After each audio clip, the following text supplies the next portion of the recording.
Today I want to look at a subject that is a natural outgrowth of things that we've looked at during this series of videos on a Wednesday.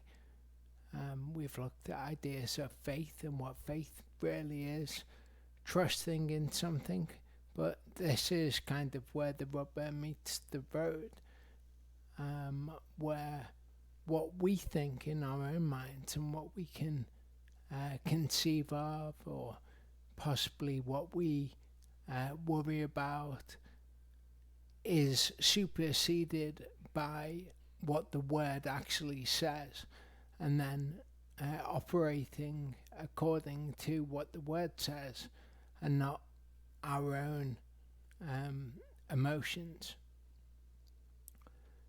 We looked in the video Truth at what truth actually is, and we can see that it has this idea, the word emet, of something that is firm, steady, reliable, that it comes from the same root word, which is aman, which is the root of emunah, which is faith, and it's also the root of amen, what one would say at the end of a prayer. Saying amen at the end of a prayer is kind of like, in English, if you were to say truth, that's kind of what it means. But the word of Elohim, of course, is truth, and it's steady and it's reliable. If we look, this is the word emet, Gesenius's entry: firmness, stability, perpetuity, faithfulness, fidelity. That's what it is for something to be true. And of course, the word of Elohim is truth. It is emet. Presumably you believe that if you're watching this video. 1 Peter 1:22 to 25 says, "Now that you've cleansed your souls in obeying the truth through the Spirit to unfeigned brotherly love, love one another fervently with a clean heart, having been born again, not of corruptible seed or reborn, but incorruptible, through the living word of Elohim, which remains forever. Because all flesh is as grass, and all the esteem or the glory of man as the flower of grass. The grass withers, and its flower falls away. But the word of Elohim remains forever. It is emet, it is unchangeable, it is steady, it's reliable."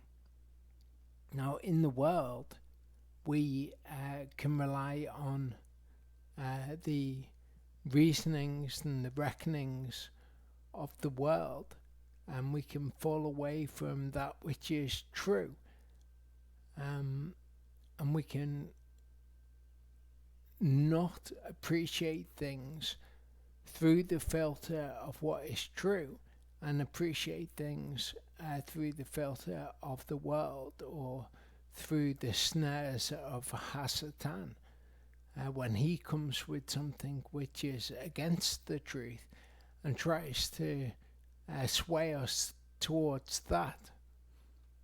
We see in Isaiah 36:6, "Look, you are trusting in the staff of this broken reed, Egypt, on which if a man leans, it shall go into his hand and pierce it." Of course, Egypt is an idiom of the world.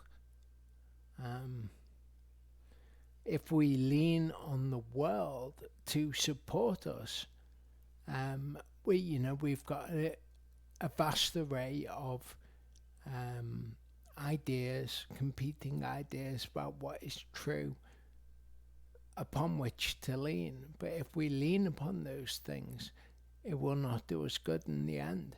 The thing that one is to lean upon, or that will benefit one to lean upon, is the Word, the one thing which remains forever. James 1:5-8 says, "If any of you lacks wisdom, let him ask of Elohim, who gives to all generously and without reproach, and it shall be given to him. But if he should ask in faith or belief, not doubting, for he who doubts is like a wave of the sea, driven and tossed by the wind. For that man should not think that he shall receive whatever from the Master. He is a double-minded man, unstable in all his ways." So if somebody asks for wisdom, doubting that they will receive it, then they are unstable. They are not founded upon the Word. They're not reliant upon the truth. And as such, they are unstable. If you say one thing in your mind, you think, well, the word of Elohim is true, but your actions are different, or show that you actually believe differently, because otherwise your actions would be in line with what you say in your mind, then you are unstable. You're not founded on the truth. There's no stability there to lean upon. Proverbs 3:5-6 says, "Trust in Yehovah with all your heart, and lean not on your own understanding. Know him in all your ways, and he makes your paths straight." And it's this reliance upon him, rather than the things that we might be able to get from here and from there, little bits of wisdom or purported wisdom. Rather than that, we lean on Yehovah and say, I don't know, I have no idea, but I know that Elohim says this, and I trust this as truth, as dependable, as reliable. We would not be able to master all of the fields of knowledge that there are, for example, and people who are expert in those fields may well disagree widely with one another, but the unifying factor is Yehovah. He is the one that can be relied on, that is more knowledgeable or wise than everyone in the world put together. We can get an approximation of a subject in our minds and think that we know more than we do, but it is Yehovah who truly knows. Matthew 7:24-27, the end of the Sermon on the Mount, Yeshua says, "Therefore everyone who hears these words of mine and does them shall be like a wise man who built his house on the rock. And the rain came down, and the floods came, and the winds blew and beat on that house, and it did not fall, for it was founded on the rock. And everyone who hears these words of mine and does not do them shall be like a foolish man who built his house on the sand. And the rain came down, and the floods came, and the winds blew, and they beat on that house, and it fell, and great was its fall. Now the man who builds on the rock doesn't have to have an intricate understanding of the nature of the rock, and in fact it might lead him astray, trying to understand the rock. That's not what we are to do. What we are to do is trust, believe in the rock. As someone who's walked on crutches recently for stability, I know that you lean on what you trust. So leaning on Yehovah is trusting Yehovah. It's believing in Yehovah to support you. So whatever the events are in your life, you need to trust Yehovah throughout whatever it is. And he says that he is reliable and can be trusted. So you might look at events and say, well, these events are not what I would choose. But we need to trust that Yehovah understands these events in a greater context. If everything was brilliant all the time, then it would require no trust. That testing of your faith would never come. Psalm 121 is a scripture that we should put in our minds, that we should trust in and stand on. I lift up my eyes to the hills. Where does my help come from? My help comes from Yehovah, maker of the heavens and earth. He does not allow your foot to be moved. He who watches over you does not slumber. Ask yourself, is that true? Or is it poetic falsity? See, he who is guarding Israel neither slumbers nor sleeps. Yehovah is your keeper. Yehovah is your shade at your right hand. The sun does not strike you by day, nor the moon by night. Yehovah keeps you from all evil. He guards your soul. Yehovah guards your going out and your coming in now and forever. And you could ask yourself, do you operate as if that is true? As if that's your underlying assumption? Or do you operate as if it's not true? And actually, there's Yehovah is not as intimately involved in your life as he says that he is. Just because you look at things and you come to conclusions about them. Our conclusions should always start and end with the word of Elohim, even in the face of things that look to be contrary to that. Isaiah 26:3-4 says, the one of a steadfast mind you keep in perfect shalom, for he trusts in you. Any emotional turmoil is because one is not of a steadfast mind. You would be, or one would be in perfect shalom if one trusted in Yehovah. Trust in Yehovah forever, for in Yehovah is a rock of ages. He is the rock upon which we build our house. And if you trust in him, then there is nothing that will disturb your shalom. Charlie, for me, went through the persecution of the early church, let's say,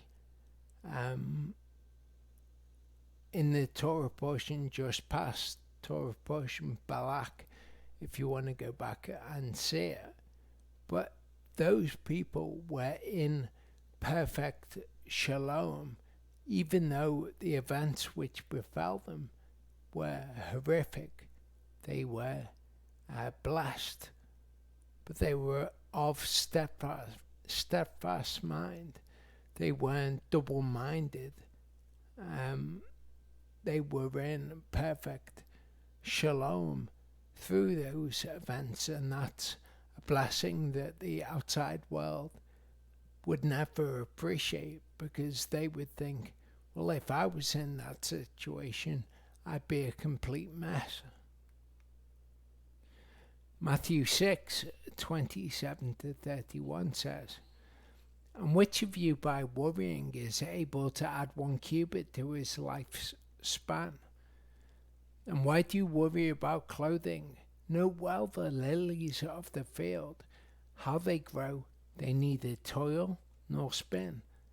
And I say to you that Shlomo, in all his esteem, was not dressed like one of these. But if Elohim so clothes the grass of the field, which exists today and tomorrow is thrown into the furnace, how much more you, O you of little belief?" So Elohim is there, if you like, in the background of everything, or the foreground of everything, controlling all things. And we tend to worry about things when what we actually do is remove him from the equation.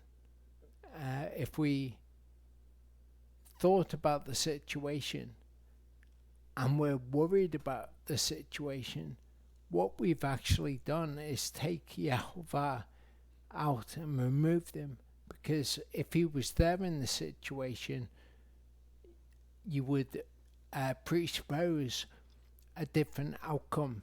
So Yeshua says, worrying for one is worthless. What's it going to achieve? And for another thing, consider that Elohim is the one who governs all of the things that you might be worried about. Leave it to him. The thing that we are to deal with is, our interactions with other people, our own personal morality. Elohim doesn't try to load things on us that he has taken responsibility for. He's created the world as it is, and he governs certain things. What he requires of us is that we would choose what is right. We would choose good rather than evil. He is much more capable, if you want to put it like that, of dealing with all the things that we might worry about. But if you worry, then what you're doing is you're looking at the situation as if there is no God. In Psalm 27, we get the attitude of mind that we should have. Yehovah is my light, my deliverance.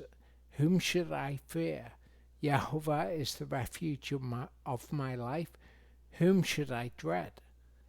When evildoers come against me to eat up my flesh, my adversaries and my enemies, they shall stumble and fall. Though an army encamps against me, my heart does not fear. Though battle comes up against me, even then I will be trusting. One matter I asked of Yehovah, this I seek, to dwell in the house of Yehovah all the days of my life, to see the pleasantness of Yehovah and to inquire in his temple. For in the day of evil he hides me in his sukkah. In the covering of his tent he hides me. On a rock he raises me up.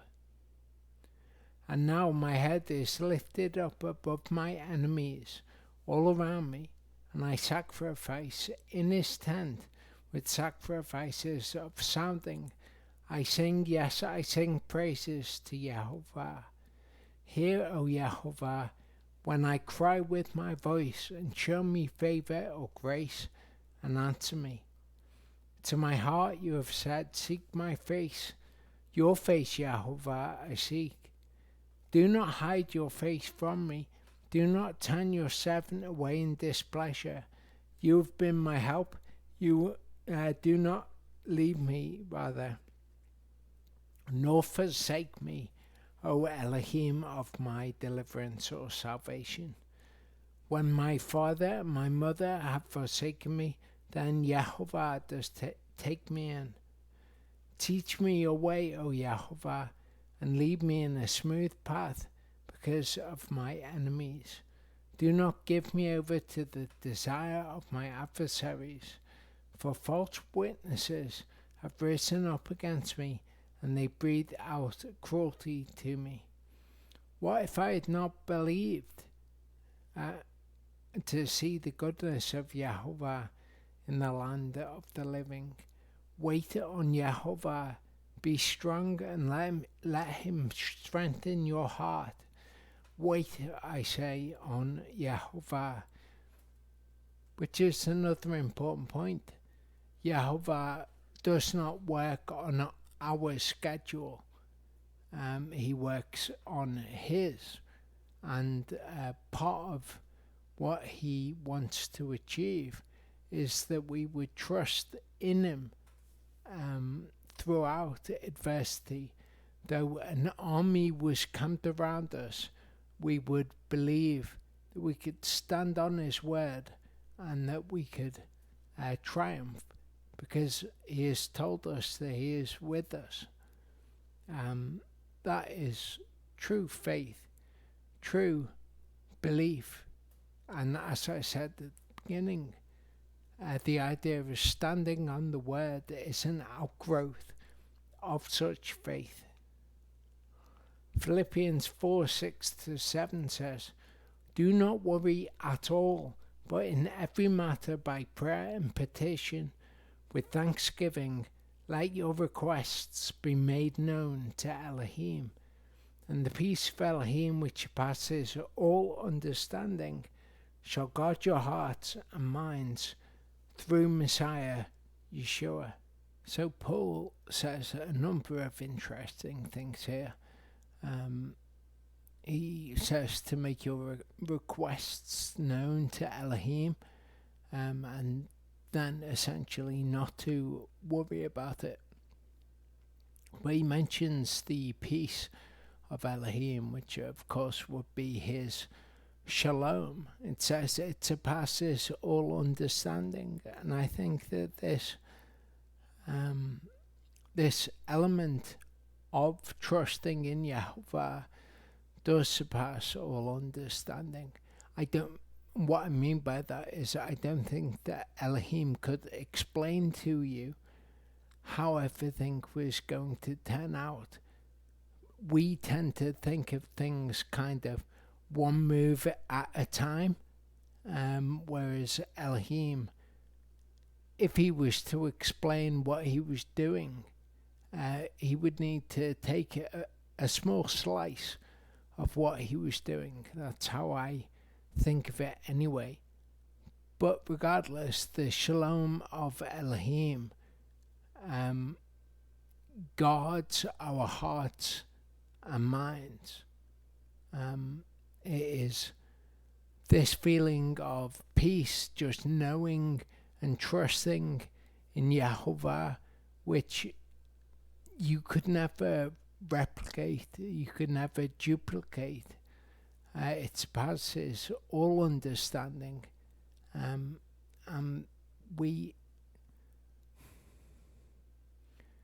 I think, speaking for myself, we like to understand how something works, why something works in the way that it does. But Elohim created everything, so his level of understanding of things is just, it wouldn't even compare to ours. He wouldn't be able to explain it to our understanding. it wouldn't make sense for him to do that unless he was to kind of go back and regress into our way of thinking in order to explain something. Just like he said to Job, where were you when I did this, when I did that? And he speaks of great wonderful things that Job has no conception of. That's why it's good to trust in him. That's why it's good to stand on his word and not get too into the weeds on things, but just to do what he says to do. Live as he says to live. Be kind to one another. To be moral in the way that he defines morality. That's what we have that we can control. We can't control the other events. And if we're worrying about them, then we are really imagining a situation where he doesn't govern those events also. In Matthew 6:34 it says, "Do not then worry about tomorrow, for tomorrow shall have its own worries. Each day has enough evil of itself." And this is what we have to deal with, what is within our control, what is presented to us on a daily basis. That's enough for us without worrying about what might happen tomorrow. That's something that we is above our pay grade, that we leave with YHVH. If we're worried that it might be bad, then what does that say about how we understand Elohim to be? Do we really think that he is cruel, or whatever the case may be? Make your prayers and petitions to him.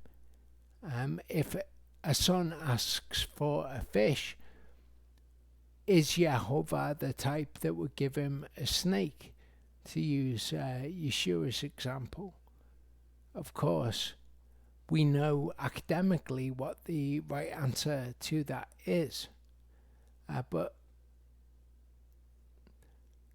we need to actually take on board what the word says and make that our entire lives, to walk around as if YHVH is there as a shield, not as the devil tempted Yeshua, that if he cast himself from a high place, angels would come and tend to him, because as Yeshua pointed out, that is tempting YHVH. But to just live our lives and trust that he is the one who guides our steps, and we read his word and we learn about him, and we seek to emulate him in the things that are good to emulate him in.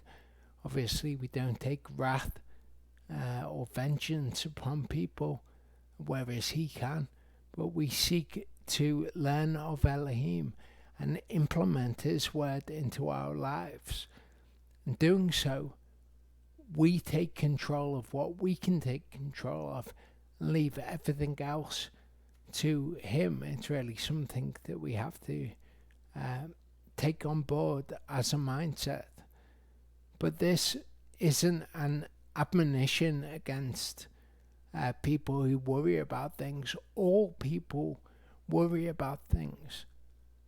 YHVH's answer to worrying about things and his recognition that people will worry about them is seen in Deuteronomy 17 to 18. When you say in your heart, these nations are greater than I am unable to drive them out. Do not be afraid of them. Remember well what YHVH your Elohim did to Pharaoh and to all Mitzrayim. It is good to remember the works that Yehovah has done in the past, that he is capable of dealing with anything which might come up in our lives. But he says, when you say in your heart, this is something that is going to happen, when you say in your heart, I can't do it. These nations are greater than I'm unable to drive them out. And I think there is something fundamental in that. I am unable to drive them out. He is able to drive them out. And I will stand on his word. And I will trust in it. Psalm 40:4-5 says, Blessed is the man who has made Yehovah his trust, and has not turned to the proud, and those turning aside to falsehood. O Yehovah my Elohim, many are the wonders which you have done, and your purposes towards us. There is no one compared to compare with you.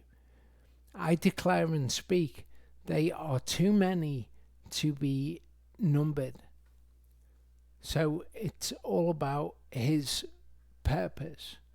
We trust in what his purpose is, and that he hasn't purposed evil towards us. Not that he couldn't, or that he wouldn't be within his right to do that. Just that he says that he will do good to his people. When he brings evil upon his people, he has a specific purpose for it. So not to suspect that things in the future will be according to him bringing evil on his people.